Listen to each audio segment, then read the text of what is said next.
नाज़रीन, इमरान खान के एक बहुत बड़े सियासी हरीफ ने यह कहा कि इमरान खान को करप्ट साबित करना नामुमकिन है। ये बिल्कुल ऐसा ही है जैसे आपने नया अमेरिका दरियाफ्त करना हो। जिस तरह से नया अमेरिका दरियाफ्त करना नामुमकिन है, वैसे ही इमरान खान को भी करप्ट साबित करना नामुमकिन है। मलिक रियाज साहब के साथ इमरान खान साहब के क्या मामलात हैं और ये जो बयान दिया इतना बड़ा इमरान खान के कौन से सियासी हरीफ ने दिया, इस पे बात करेंगे हम आज के प्रोग्राम में।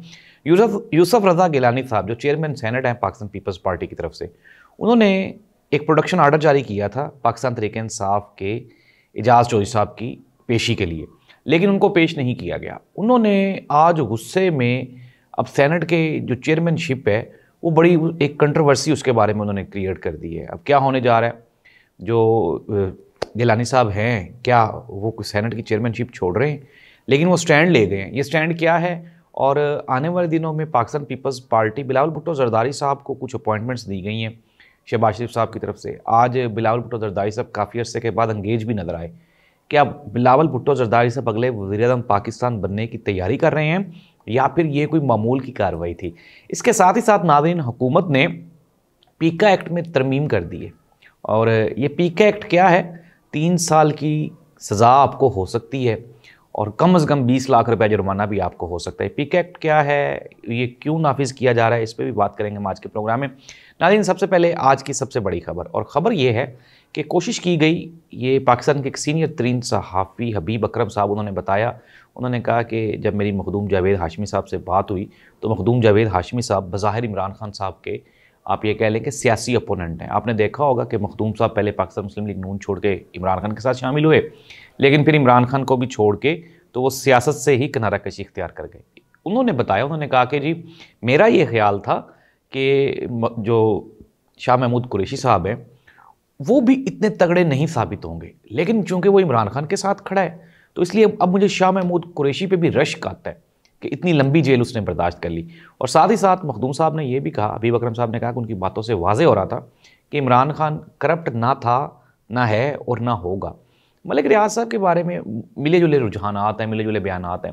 पाकिस्तान तहरीक इंसाफ ये कहती है कि मलिक साहब के साथ हमारा कोई लेना देना नहीं है। ये तो जो लंदन की गवर्नमेंट ने हमारी सुप्रीम कोर्ट को पैसे ट्रांसफ़र किए, अब हुकूमत भी इस मामले पर अभी तक शशोपंज में मुब्तला है। मलिक रियाज के बारे में कोई क्लियर फैसला नहीं आ रहा।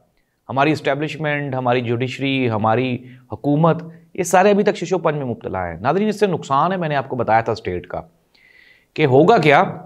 बहरिया टाउन पाकिस्तान का सबसे बड़ा एक प्रॉपर्टी का एक इदारा है, एक कंपनी है और बिलियन ऑफ रुपीज़ का इसमें बिजनेस होता है, लाखों फैमिलीज इसमें शामिल होती हैं।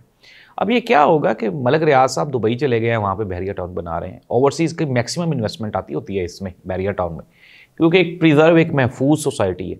लेकिन फिर अगर ये दुबई जाएगा, इट मीन्स दैट कि जितने भी ओवरसीज़ पाकिस्तानी हैं वो डायरेक्ट इन्वेस्ट करेंगे वहाँ पे। अब हुकूमत ने नैब की तरफ से वो एक बयान दिलवा दिया जी कि इसको ब्लैक मनी कंसिडर किया जाएगा। यार, अगर ओवरसीज़ पाकिस्तानी लगाएंगे तो आप उसको कैसे ब्लैक मनी कंसिडर करोगे? एक बड़ा मुश्किल सवाल है। कहा जा रहा है, कुछ खबरें हैं कि साबिक DG ISI नदीम अंजुम साहब और आसिफ अली जरदारी साहब भी दुबई गए थे मलिक रियाज साहब को मनाने के लिए। लेकिन जरदारी साहब के बारे में तो कहते हैं कि जरदारी साहब ने उल्टा मलिक रियाज साहब को कहा कि आप यहीं पर रहें, वापस ना आएँ, क्योंकि वहाँ पे हालात अच्छे नहीं हैं।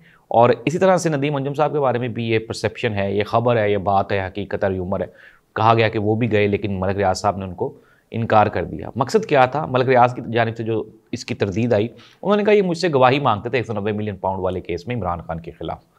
अब ये चीज़ अभी तक डिबेटेबल है, आया कि ये बात सच है या नहीं है, लेकिन ये है कि मलिक रियाज साहब अपना बिजनेस दुबई ले गए, ये एक तल्ख हकीकत है और इसको as soon as possible sort out हो जाना चाहिए। कुछ सहाफ़ी ये भी आज उन्होंने लगाया हुआ, उन्होंने कहा जब मलिक रियाज साहब जब तक रिश्वत देते रहे हैं अदलिया को, सहाफ़ियों को, मीडिया को, इस्टेब्लिशमेंट को, तब तक वो यहाँ पे सर्वाइव करते रहे हैं। अब वो नहीं दे रहे तो वो चले गए। तो ये नाज़रीन ताज़ा तरीन सूरत हाल। प्रोग्राम में वापस आते हैं। मैंने आपको प्रोग्राम के आगाज़ में बताया कि चेयरमैन सेनेट यूसुफ रज़ा गिलानी साहब, उन्होंने प्रोडक्शन ऑर्डर जारी किए थे पाकिस्तान तहरीक इंसाफ के सेनेटर एजाज चौधरी के, लेकिन हुकूमत ने उनको पेश नहीं होने दिया और ये कहा गया कि जी जो जेल है लाहौर की डिस्ट्रिक्ट जेल, तो चूँकि एजाज चौधरी साहब लाहौर में हैं, कैद है, तो उन्होंने कहा जी कि वो वहाँ का जो जेलर है ना, मुस्लिम लीग नून ने ये बयानिया बनाया, उन्होंने कहा जेलर बड़ा तगड़ा है। इट मीन्स दैट जेलर क्या तगड़ा है? मरियम नवाज साहिबा के वजह से कहा गया कि उनको नहीं वहाँ पे पेश किया गया और पाकिस्तान मुस्लिम लीग नून की जानिब से ये प्ली इख्तियार की गई जी कि हमारे भी प्रोडक्शन ऑर्डर जारी होते थे तो हम भी पेश नहीं होते थे, जो कि एक गलत तासुर है। हमने देखा है कि जब मुस्लिम लीग नून के कई गिरफ्तार कारकुनान प्रोडक्शन ऑर्डर पे ना सिर्फ कौमी असम्बली में आते थे, वहाँ पे आके तकारीर भी करते थे। तो उसके ऊपर स्टैंड लेते हुए जो चेयरमैन सेनेट हैं यूसुफ रज़ा गिलानी साहब, उन्होंने चेयरमैन एज अ चेयरमैन आज की जो कार्रवाई है उसी से बॉयकॉट कर दिया। उन्होंने कहा, देखे अगर फॉर एग्जांपल मेरी ये बात नहीं मानते तो मुझे तो फ़ायदा ही कोई नहीं। लेकिन अगर हम चेयरमैन सेनेट की बात करें, that status is equal to presidential status, सदारत के बराबर होता है ये स्टेटस। तो ये एक बड़ी अहम डेवलपमेंट है। पाकिस्तान मुस्लिम लीग नून और पीपल्स पार्टी में थोड़ी दूरियां बढ़ी थी, आज दोबारा फिर उन्होंने इंगेज करने की कोशिश की है। बिलाल भुट्टो दरदाई साहब ने मुश्तरका जो इजलास है उससे खिताब किया और फिर उसके बाद वो असम्बली भी आए और उन्होंने कहा जी 26वीं यानी तरमीम को सिर्फ असम्बली ही रोल बैक कर सकती है, कोई भी अदालत उसको रोल बैक नहीं कर सकती। और कुछ जजेस की तैनाती भी हो गई है सिंध हाई कोर्ट के लिए, और वो कहा जा रहा है कि ये जो जजेस हैं ये सारे के सारे, अब इसको पॉलिटिकली कुछ भी कह सकते हैं, कुछ लोग ये कह रहे हैं कि वो प्रो पीपल्स पार्टी वो सारे जजेस हैं। लेकिन नाज़रीन, ये जो प्लान किया जा रहा है ना, ये प्लान ऐसे ही है कि निज़ाम अब जिस तरह से सारे का सारा अगर हुकूमत की ख्वाहिश पूरी हो जाए, फॉर एग्जांपल 26वीं यानी तरमीम पास हो गई, जजेस अपनी मर्जी के इस्टेब्लिशमेंट आपके, फिर तो आपको कोई हिला ही नहीं सकता।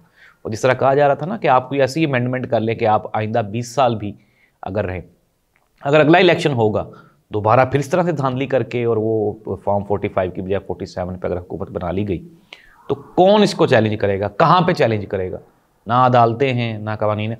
अब आ जाते हैं आज की सबसे बड़ी खबर, पीका एक्ट के में तरमीम हो गई है। कहा कि झूठी खबर देने वाले को 3 साल कैद और 20 लाख रुपए जुर्माना। अब फॉर एग्जांपल मैंने आपको 3-4 खबरें दे दी, अब इसमें से मिस इन्फॉर्मेशन हो सकती है, ठीक है, या फिर ये भी हो सकता है कि जिस तरह से मैंने खबर पढ़ी है वो अंदाज ना ठीक हो, या फिर ये भी हो सकता है कि मेरी पढ़ी हुई खबर हुकूमत को पसंद ही ना आए। इन सारी सिचुएशन में आपको हुकूमत 3 साल के लिए जेल में डालेगी और फिर उसके बाद आपको 20 लाख रुपए जुर्माना है।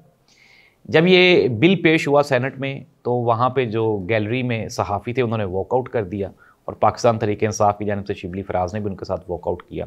और सहाफ़ियों का इसके ऊपर ना बड़ा शदीद रद्द-ए-अमल आया है। जितने भी सहाफ़ी हैं, नजम सेठी साहब ने भी इसको लाइक नहीं किया। नजम सेठी साहब का आपको पता है, अगर हम हसन निसार की बात करें उसने भी लाइक नहीं किया। किसी भी सहाफ़ी, not even a single one, किसी भी एक सहाफ़ी ने इसके ऊपर इत्तफाक नहीं किया। लेकिन ख्वाजा आसिफ साहब कहते हैं जी कि मीडिया को चाहिए कि वो हकीकत पे मबनी रिपोर्टिंग करे। हकीकत पे मबनी रिपोर्टिंग से मुराद है कि हमारी ख्वाहिश पे मबनी रिपोर्टिंग करे। 190 मिलियन पाउंड पे ख्वाहिश थी कि इमरान खान के जो करैक्टर असैसिनेशन है वो की जाए, बड़े पैमाने पे की जाए, लेकिन नहीं की गई। मैंने आपको प्रोग्राम के शुरू में बता दिया, खबरें तो ये हैं कि दुनिया तो ये कहती है, मानती है, प्रूव्स हैं कि इमरान खान को करप्ट साबित ही नहीं किया जा सकता। अब आप उसको करप्ट साबित करने के लिए मीडिया को कहेंगे जी वो करप्ट साबित करे, आप तो कर नहीं सके 3.5 सालों में। तो नाज़रीन, ये जो पीका एक्ट में अमेंडमेंट की जा रही है अनडाउटेडली ठीक है, आप करें, कवानीन बनाएं, होने चाहिए, पूरी दुनिया में होते हैं, जितने भी सोशल मीडिया को कंट्रोल करने के लिए रेगुलेशंस होते हैं, but it doesn't mean that ये पाकिस्तान है।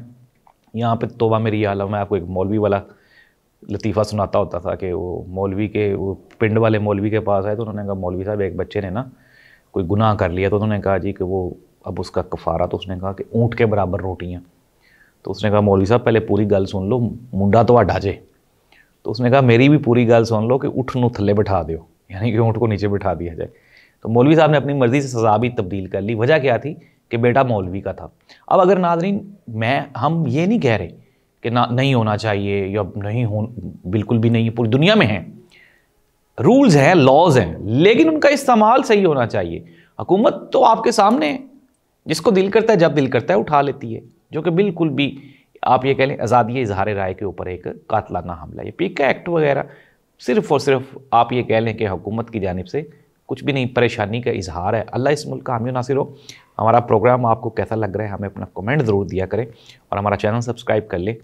कोशिश हम कर रहे हैं कि आप तक हक़ाइक़ मुकम्मल सबूतों के साथ लेके आया करें, क्योंकि हमें भी डर है कि किधर 3 साल रास्ते फड़े ही ना जाइए। अल्लाह इस मुल्क का हामी नासिर हो। अल्लाह हाफिज़।